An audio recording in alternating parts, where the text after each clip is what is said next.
Hello, YouTube. How y'all doing? And coming up, another daily segment. Y'all know that I just got my hair cut. This, the heat index out here in the Austin area is terrible. My gosh, it's I don't even know. Wow, it's 94 degrees outside. It feels hotter. I have no idea why, but it just feels hotter. But anyways, I did one yesterday, and the video got ruined because I couldn't get it to download because I'm running out of 4K. I'm running under 4K with I believe it's 30 frames per second. I'm gonna keep it at every 3 minutes at least, so we can keep this thing.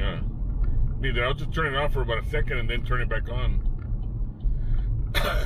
I wasn't able to download any of yesterday's footage.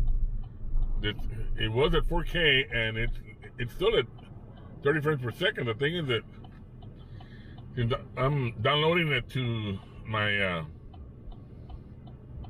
my iPad Pro. Something happened that it just the camera went weird on me, and I'm doing this on the Osmo Action cam. I mean, I just barely had this thing delivered to me about 3 days ago, so I'm still trying it out. I guess by the time I got to the ranch, the camera was extremely hot. I guess because it's running off of 4K, and then the outside temperature, and although I have the air conditioner on the truck, and it's kind of cold, I usually don't put it very, very cold. I don't like to punish the truck. It's hot as it is, but the camera got pretty hot. But I was running every 9 minutes, every 10 minutes. It's like, you know, if I would have been running 1080p, which probably would have been okay, maybe even 720 probably would have been okay for 10 minutes, but 10 minutes of 4K, it was impossible to download any type of footage. I had to just format the card and start it over again. For now, I'm going to keep it at 3 minutes and see if I can. I'm not sure if I can even see that. Let's see. Where's it show the miles? Okay, yeah, here it goes. Okay, so I'm going to turn it off for now and then turn it back on. That thing went down to 7 minutes. I totally forgot about the 3-minute period. I hope it doesn't get stuck on me. I'm going to keep it at 3 minutes. I wish I can get this camera to just program it that it'll turn off at every 3 minutes. I have no idea how to do that. Not even on the GoPro. I've never been able to figure out on the GoPro why I cannot put it a certain amount where I can just get clips. You know, sometimes people use these cameras as a dash mount to monitor traffic and so forth. So it's always recording, but it's always just leaving like a clip, you know, a 4-minute clip. And if it's not being used by a certain amount of time, it erases by itself and then starts brand new, you know, and so forth. So it's always running. My particular case, I let it run too much. I was more worried about that little pickup truck that was following behind me. Yeah,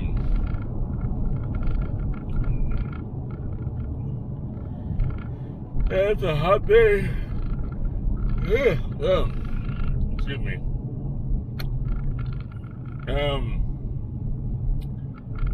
As we were coming back, I was talking about the Osmo Action cam. The cam that's actually recording me right now is the Osmo Action cam.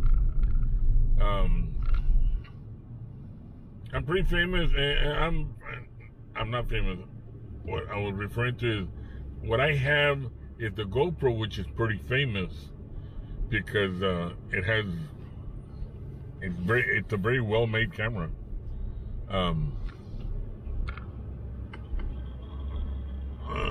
2 minutes, okay, and it's always been the industry's #1 leader in action cameras.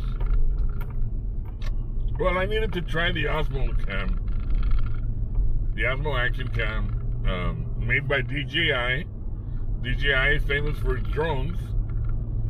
I'm sure there's probably somebody in America, almost every person in America that loves the outdoors or loves doing action things outside would normally own a DJI drone, or any type of drone for that case.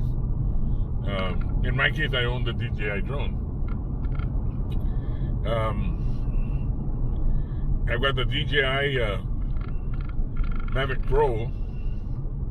Hopefully I want to try to purchase the Mavic 2 Pro Zoom, but that'll be at a later date when I can afford to catch up on my payments first. And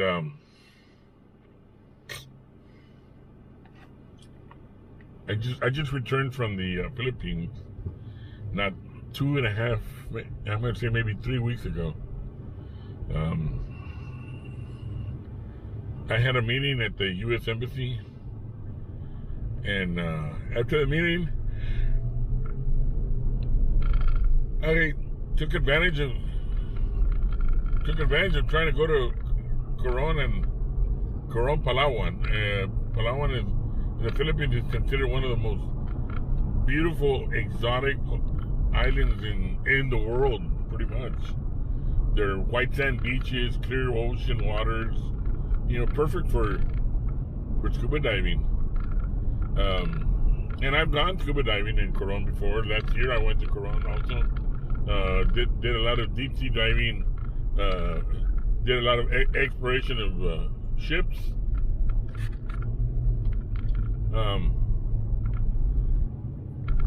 World War II ships, Japanese ships that sunk during the World War II era in the Philippines. Those are still down there.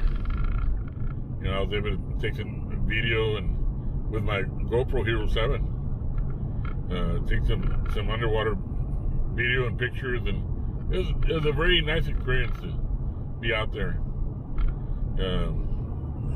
When you're looking at history, this ship was made in Japan, and who knows how many Japanese died in that when that ship sunk. It's a very beautiful experience.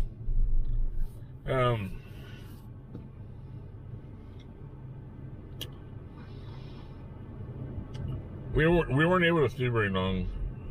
I went during the month of May, just last month. As y'all know, the month of May here in the United States is considered spring break. A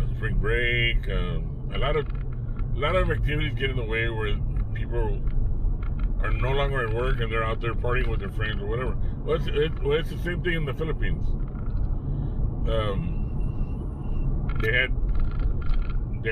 They had the opportunity to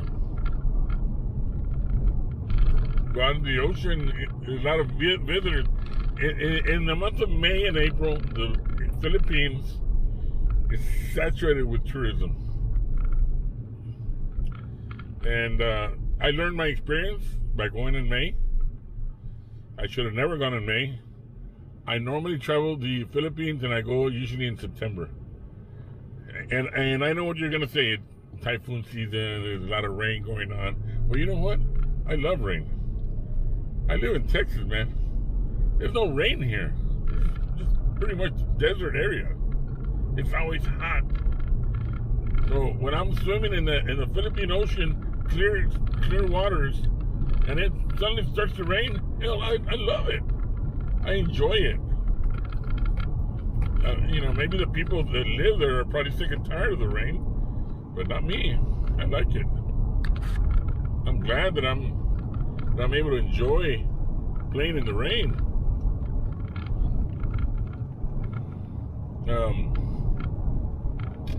But it's also the season of typhoon season. Typhoon season You got your, what you would call over here a Category 5 hurricane. The typhoon is more stronger than a hurricane because it's counterclockwise. A hurricane is clockwise. The typhoon is counterclockwise. It's deadlier. It's more dangerous. It's stronger. It's able to destroy cities, level cities completely, like 3 or 4 years ago, 5, 6 years ago, with the incident of Tacloban, with Hurricane Yolanda, or Typhoon Yolanda. It was pretty much a typhoon Category 5 plus, because it had winds of pretty close to 300 miles per hour. I mean, it leveled the whole city of Tacloban. Thousands of people, thousands of Filipinos died, and many hundreds of thousands were still missing. It was a very, very bad devastation.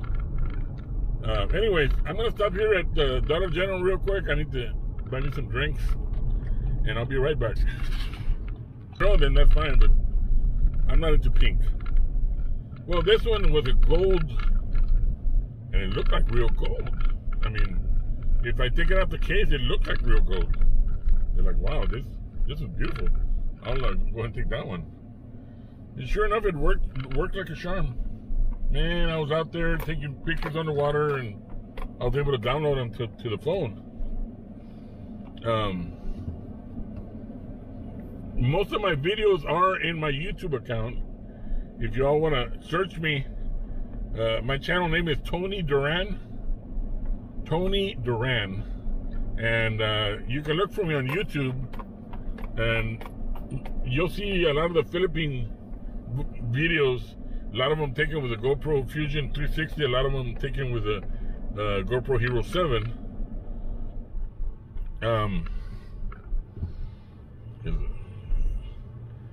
Let's see if I haven't gone beyond.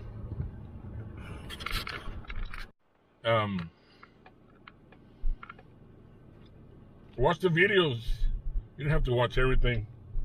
Most of the stuff was underwater shots. When I went to the Philippines, I had already prepaid 5 days at a hotel in Coron, and normally I usually book online with Hotels.com. I've done business with Hotels.com for many years already. I'm pretty much a regular customer, or favorite customer, whatever you want to call it. Well, lo and behold, when I got to Coron, because it being May, the owner of the hotel decided to sell my rooms to a higher bidder. They're like, dude, I had already paid for these rooms. You can't just leave me out in the street. Sure enough, I was left out in the street. The very first night in Corona, I had to sleep in the street. My luggage and my backpack. I figured, you know what? Somebody's gonna come by in the middle of the night, just gonna rip me off. Luckily, I was able to find a backpacker's hotel, or backpacker's pension house, or whatever you want to call it. They didn't charge me very much, and I explained to them my situation. They understood, and I was able to spend the night there. Very early in the morning, which means that it would be very late at night in the United States, I was able to, actually during the night, I was able to call Hotels.com, which was actually daytime in the United States, when it's actually nighttime in the Philippines. And I explained to them what happened, and they called the hotel, and according to them, they were going to discontinue the services of that hotel because the hotel owners were being dishonest to customers that purchased rooms through Hotels.com. So they were going to be evicted out. Luckily, Hotels.com were able to give me an early flight, because naturally I was supposed to stay there for 5 days. So I told them, just give me 1 day to stay here since I'm already here, and give me an early flight out back to the city of Cebu, Philippines, a beautiful city. So I was able to stay 1 day there. Luckily, I bumped into a friend of mine, another blogger who owns a boat there, so I was able to go out there, and you'll see on the videos where I was able to go with him, and he was very generous enough to allow me in there, even though he had other customers also. He allowed me to go in there with them to film. We weren't gonna do any scuba diving because he doesn't have the equipment for scuba diving, but he had one tour to give his customers, and he took me with him, and we were able to do some snorkeling. So I was able to use the GoPro Fusion for some snorkeling and stuff like that, which is good. But overall, it came out okay. Except that I will never ever return to the Philippines during the month of May. During the peak season is pretty much what ended up happening. I went during a peak season. And that's a big no-no. You don't go during the peak season. You're not supposed to be going during the peak season. Everything was expensive, or at least to my budget, it was expensive. I've gone in September and everything is super cheap. Everything. Flights are super cheap. Domestic flights are super cheap. Everything. Hotels are like $21 a night. I ended up paying at a 5-star hotel for about $140 a night. I never paid $140 a night in the Philippines. Never. But that's how it was, and I learned my lesson. Never go during the peak seasons because everything goes up. Flights go up. Any type of transportation costs go up. So, anyways, I'm watching I'm coming up to 4 minutes again. So, anyways, I'm here at the ranch. Everything's pretty much at a standstill. I guess because the people are taking a break. I'm gonna come by the Palapa real quick, and we have a big lake here. It's a private lake, and check out the Palapa real quick. Like, see if there's an activity going on. Oh, excuse me. I didn't get that much sleep. I am working the night shift. In case y'all wondered who I was or who I am or what's going on, I work here at a ranch west of Austin, Texas, and big ranch. But I work at night. I pretty much, I'm not gonna say that I'm a security guard because I'm not. I'm a night watchman. Pretty much, I am an employee for the company because it's a big company. I am an employee. I'm a simple employee for the company. Previously, before I did this, I did law enforcement for 32 years. I retired. So after my retirement, I was offered this job here full time. So I'm a company employee, and all I do is just keep an eye on the farm, keep an eye on all the implements. But I'm not a security guard. I'm not titled as a security guard. There's no way in heck that I would be a security guard. I'm just a night watchman. If I see something suspicious, I'm not gonna go out there and investigate. My job is just to call the sheriff's office. Let them go. That's the job of a night watchman, and that's it. Anyways, I'm here already, and I'm gonna go ahead and shut her down for a little while, and we'll see if I can come out later on tonight. I ordered some supplemental equipment, photographic equipment, from Amazon. So I'll be expecting that hopefully by Tuesday. It'll give me the ability to actually mount a light next to the camera, and because since I'm a night watchman, it'll be dark out here. It's always dark, so I want to do a little bit of vlogging at night, but I can't do it because I don't have sufficient light.